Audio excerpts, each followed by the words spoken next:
कैसा बना है? नहीं अच्छा? हाँ अच्छा। हाँ। क्या खा रही हो? दिखाओ। Happy happy happy.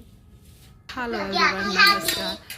आज जो है खिचड़ी की सुबह में जब मेरी बेटी सो के उठी नहा के, तो सबसे पहले मैंने उसको चूड़ा और मटर दिया। तो बहुत खुश थी, तो मैंने चूड़ा मटर उसके लिए बनाया था।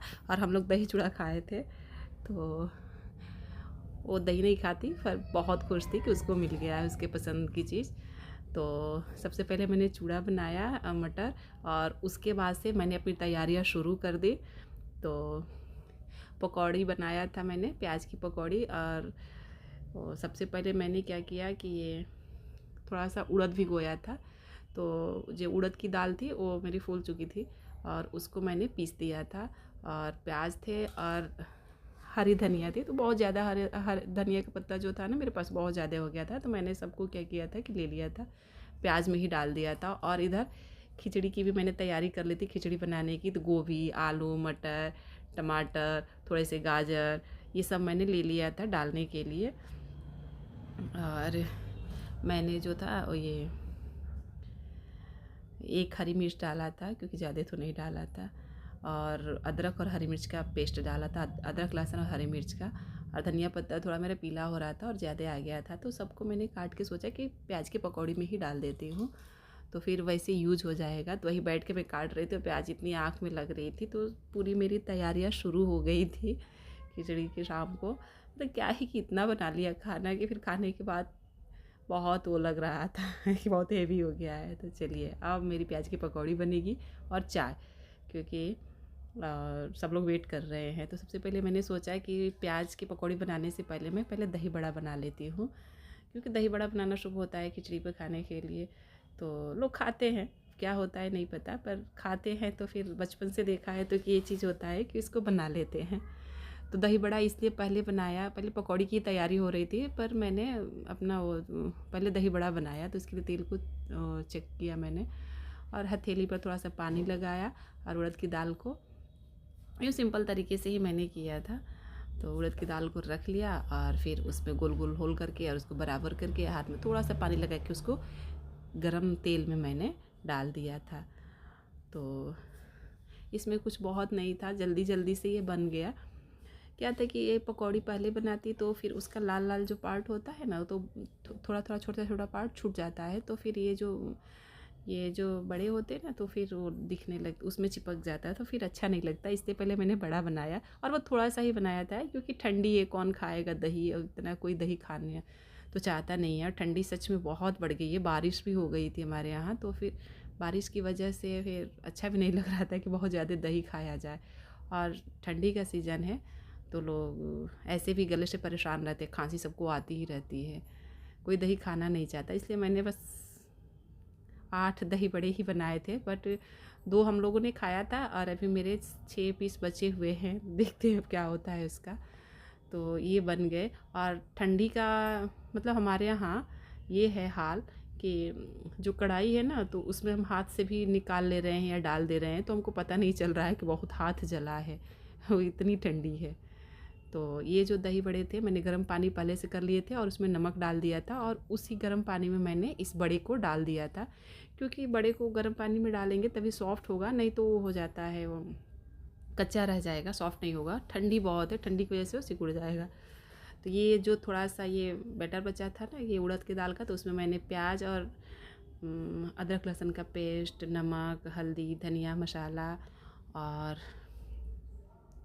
मैंने लास्ट में डाला था, मैं भूल गई थी हींग डालना, तो फिर बाद में मैंने हींग भी डाल दिया था, क्योंकि सूखे बड़े ही खा सकते थे हम लोग। तो सूखे बड़े ही ज़्यादा, सबकी यही डिमांड थी कि सूखे बड़े खा लेंगे, दही बड़ा कोई नहीं खाएगा। वही हुआ भी, सूखे बड़े ही खाए और पकौड़ी खाए।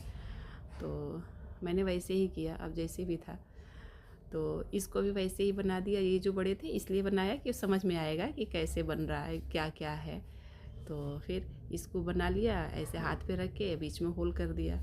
थोड़ा सा ये गीला हो गया था, क्योंकि ये जैसे प्याज डाला ना तो गीला जैसे होने लगा। और यही चीज़ था कि ऐसे पहले मैं बना रही थी तो बहुत टाइट टाइट सा बन रहा था, जैसे लग रहा था ना कि वो हो गया है, जैसे फ्रीज में आटा नहीं रख देते हैं तो वो कड़ा हो जाता है, उस तरह से उसका हो गया था। क्योंकि ठंडी का सीज़न है इसलिए हो गया है, नहीं तो ऐसे तो थोड़ा सा मौसम जैसे नॉर्मल रहता है तो बहुत गीला गीला रहता है, पर वो बहुत कड़ा कड़ा बन गया था।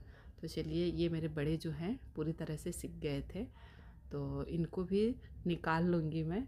और फिर क्योंकि सब लोग चाय के लिए बैठे हैं, तैयार ही है, मैंने बोला था कि मैं पकौड़ी लेके आ रही हूँ और चाय बना रही हूँ, तो फिर मैं 2 काम एक्स्ट्रा मैंने बढ़ा लिया, इसको करने लगी।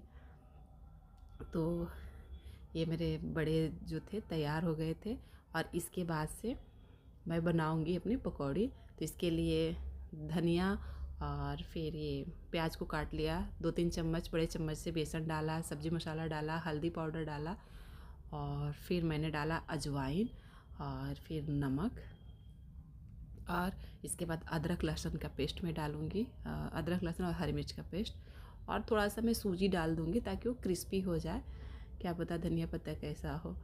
और तो इसको जो है क्रिस्पी बनाने के लिए ही मैंने किया था, पर नहीं करते तब भी चलता है, क्योंकि ठंडी में ना वो ऐसे भी हर चीज़ वो बहुत पानी कम ये छोड़ रही थी प्याज। तो ये मेरी प्याज की पकौड़ी जो है ना बन के तैयार, ये भी हो गई। मैंने जल्दी जल्दी से डाला।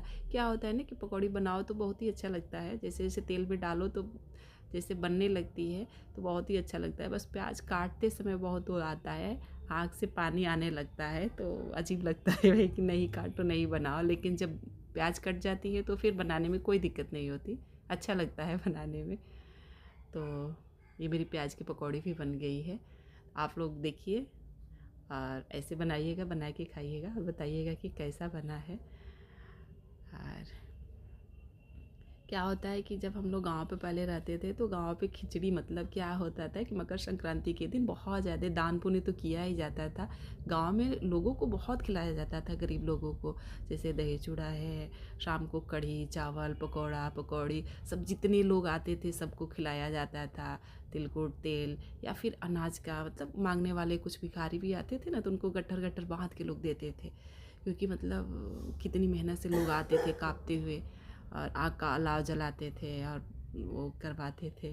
तब वो तो टाइम एक, वो हमारी मेमोरी में है, वो तो अब टाइम लौट के नहीं आ सकता, वो था अब है नहीं। तो जो मेरा तेल बचा हुआ था तो उसी में मैंने गोभी को भी ये कर लिया, फ्राई कर लिया। क्या था कि मैंने सोचा कि साथ ही साथ इधर खिचड़ी जो थी ना, मैं खिचड़ी की भी तैयारी कर लूँ, तो मैंने थोड़ी सी बड़ी इलायची और थोड़े से गरम मसाला कूट लिया था कलबट्टे में, और उसमें मैंने प्याज डाल दिया था तेल में और जीरा में। सोचा कि पहले एक साथ मैं बना लूँ, फिर याद आया कि अरे ये कढ़ाई में तेल बचा है तो इसी में इसको छान लेती हूँ, दूसरी कढ़ाई में मैं मसाला भून लेती हूँ, तो फिर मेरा जल्दी से बन जाएगा। तो प्याज और अदरक लहसुन का पेस्ट और सब्जी मसाला, हल्दी धनिया पाउडर जो भी है उसको डाल दिया, और डाल के जब तक वो पकेगा तब तक मेरी ये गोभी भी सिक जाएगी। तेल में बहुत अच्छे से फ्राई हो जा रही थी, और फिर गोभी आलू और थोड़ा सा गाजर था, इतना ही मैंने काटा था, क्योंकि कैप्सिकम काटती तो फिर बच्चे मेरे खाते नहीं, इसलिए नहीं काटा था। पर आप लोगों के पास जितनी सब्जियाँ हो उतनी सब्जियाँ डालिए, काटिए और फिर उसको बनाइए। बहुत ही खिली खिली खिचड़ी बहुत अच्छी भी लगती है और टेस्टी भी होती है। तो ये जब तक पक रहा था इसको डाल दिया, आलू थोड़ा सा पकने में टाइम लेगा, मीडियम फ्लेम पे ही इसको पकाएंगे। तब तक मैंने क्या किया था कि दाल को भिगो लिया था। काली मूंग की दाल थी और हरी मूंग थी, काली मूंग थी, हरी मूंग थी और उड़द थी, और पीली वाली दाल अरहर की दाल थी, तो और मूंग की दाल थी। सबको मैंने डाल लिया था, भिगो के रख लिया था। उसमें हल्दी और नमक डाल के 4 विसिल आने तक मैंने उसको पका लिया था। उसके बाद से जब मेरा आलू और ये पक गया था गाजर, तब मैंने लास्ट में मटर डाला, क्योंकि मटर बहुत मेरी नरम थी और तुरंत गल गई थी। मटर बहुत मीठी और बहुत नरम थी। तो इस तरह से किया तो मेरा तेल भी कम लगा और फिर जल्दी हो गया था। लग रहा था कि मतलब छानने से तेल ज़्यादा लगता है, पर ज़्यादा नहीं लगा। तो मसाला जैसे पक गया, प्याज और मसाला, तो इसमें मैंने डाल दिया था टमाटर और अदरक लहसुन का पेस्ट तो पहले ही डाल के पानी डाल के उसको पका लिया था, ये पकड़ने लगा था। तो जब ये टमाटर पक जाएगा तो इसी में मैं डालूँगी चावल जो मैंने धो के रख लिए थे, साफ़ करके धो के रख लिए थे। पूरी वीडियो बनाती तो वीडियो बहुत लंबी हो जा रही थी। और ये जो दाल थी मेरी, तो ये पक गई थी, मतलब एकदम से नहीं पकी थी, बहुत हल्की हल्की कच्ची थी। तो इसको भी मैंने डाल लिया था, गली नहीं थी, पक तो गई थी, गली नहीं थी, बस ये कह सकते हैं। तो इसको भी मैंने इसी में डाल लिया था। पहले सोचा कुकर में बनाऊंगी, पर बड़ा कुकर लगाती, उससे अच्छा इसी, मेरी कढ़ाई बड़ी थी और इतने में आ जाता, तो मैंने इसी में डाल दिया था। और ये जब पक जाएगा तो इसमें मैंने थोड़ा सा पहले धनिया पत्ता डाल दिया था। धनिया पत्ता थोड़ा सा ज़्यादा काट लिया था। तो देखिए पानी थोड़ा सा है, अब बहुत थोड़ा सा बचा है, और चावल जो है गोल गोल हो चुका है, इसका मतलब कि चावल पक चुका है। तो इसी में मैंने क्या किया कि जितनी ये सब्जियां मैंने तल के रखी थी, इन सबको मैंने डाल दिया। पहले से नहीं डाला, नहीं तो ये सब्जियां गल जाती। तो 10 मिनट में ये मेरी तहरी बन के एकदम से तैयार हो गई थी। और इसको मैं मिला दूँगी, मिला के, और जो मेरा धनिया पत्ता बचा था उसको मैंने ऊपर से डाल दिया था। तो इसको मिला दिया, और मिलाने के बाद जैसे मैंने इसकी ढक्कन लगाई और आधा मिनट के बाद खोल के देखा तो पूरा पानी ख़त्म हो गया था, इसमें कुछ भी नहीं बचा था, तो एकदम सूख गई थी। तो इसमें मैं क्या करूँगी कि ढक्कन लगाने के बाद मैं इसमें डालूँगी घी, ताकि इसकी खुशबू बनी रहे। और फिर जब गरम करके खाना होगा तो फिर 1 या 2 चम्मच फिर से जितना चाहे घी डाल के खा सकते हैं, क्योंकि भी खिचड़ी में बिना घी के तो अच्छी नहीं लगती है। तो ये खिचड़ी बन के तैयार हो गई है, इसको ढक के मैं रख दूँगी। और फिर तब तक मैं अपने दही बड़े की तैयारी करूँगी। ये खिचड़ी जब देखा मैंने तो निकाला, तो अब मैं अपनी प्लेटिंग कर रही हूँ। और एक साइड में मैंने क्या किया, याद आया, एक दही बड़ा तो तैयार ही नहीं किया था, तो दही को, जो पानी से 2 दही बड़े थे उनको निकाल के हाथ से हल्का हल्का उसको दबाया, तो पानी सब नीचे गिर गया। और दही में नमक डाल के मैंने रखा था, और कुछ नहीं डाला था। तो और ऊपर से थोड़ा सा लाल मिर्च से मैंने उसको वो किया था, सर्व किया था। तो इस तरह से करके मैंने सभी ये दही बड़े निकाल लिए थे पानी से। तो अब मैं अपनी सिंपल सी थाली बना रही हूँ, लगा रही हूँ। देखिए कैसी बनी है। अगर आप लोगों को मेरी बनाई हुई रेसिपी अच्छी लगे तो मेरे चैनल को लाइक और सब्सक्राइब ज़रूर कीजिएगा। आप सभी लोगों को मकर संक्रांति की ढेर सारी हार्दिक शुभकामनाएं।